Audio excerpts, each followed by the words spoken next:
अस्सलामुअलैकुम। इस वीडियो में जो है वो हम बात करेंगे गोनेडल हार्मोन एंड इनहिबिटर्स की। ठीक है, इसके 5 पेपर्स की बात करते हैं। सबसे पहला क्वेश्चन नंबर 1 है, give rational for the use of hormonal therapy in post menopausal women. तो इसके आंसर में हम लोग जो है बताएंगे कि हार्मोनल थेरेपी हम लोग क्यों यूज़ करते हैं पोस्ट मेनोपॉजल वुमेन में।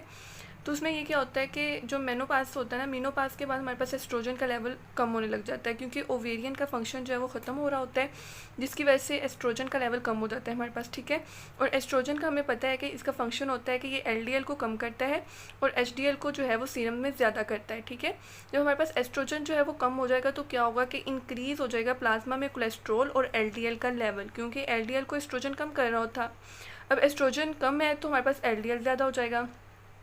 तो एस्ट्रोजन रिप्लेसमेंट थेरेपी हम देते हैं, जिसका फंक्शन क्या होता है कि वो सर्कुलेटिंग लिपिड्स और लिपोप्रोटीन्स पे उसका एक्शन होता है, और उसके बाद जो है वो हॉट फ्लैशेस को कम करता है, और हमारे पास जो यूरोजेनिटल ट्रैक होता है उसमें एट्रोफिक चेंजेस जो आ रही होती है मीनोपास के बाद, उसको कम करवाता है।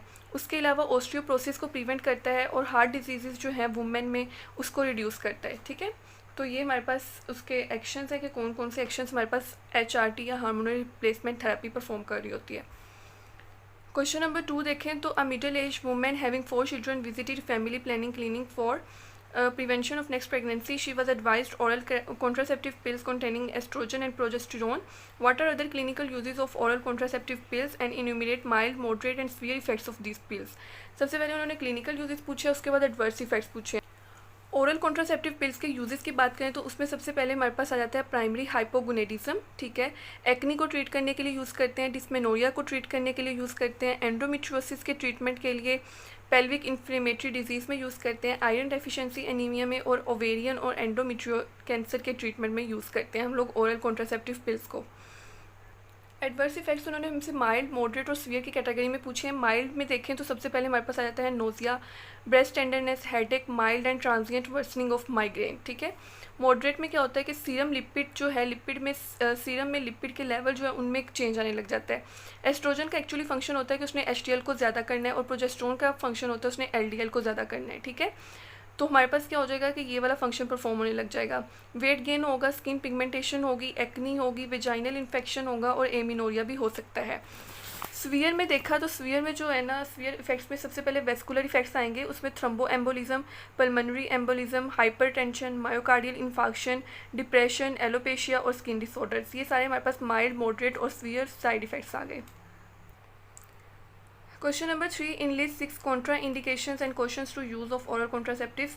इसमें हमने पढ़ लिए हैं, लाइक हमने देख लिया है कि हमने कब कब यूजेस करने हैं उसके, और हमारे पास किस किस में वो कॉन्ट्रा इंडिकेट कर रहे हैं।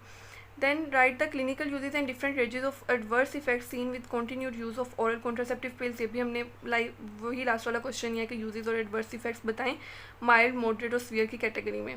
Question number 5, a 35-year-old married lady without any visit any clinic due to an ovulation wishes to become pregnant, which may be the useful drug and how will it act. Like हमने क्या करना है, हमने ovulation को induce करवाना है, तो उसके लिए कौन सी हम ड्रग देंगे, कौन सी ड्रग ऑफ चॉइस होगी। तो उसमें हम जो यूज़ करते हैं वो आता है हमारे पास क्लोमीफीन।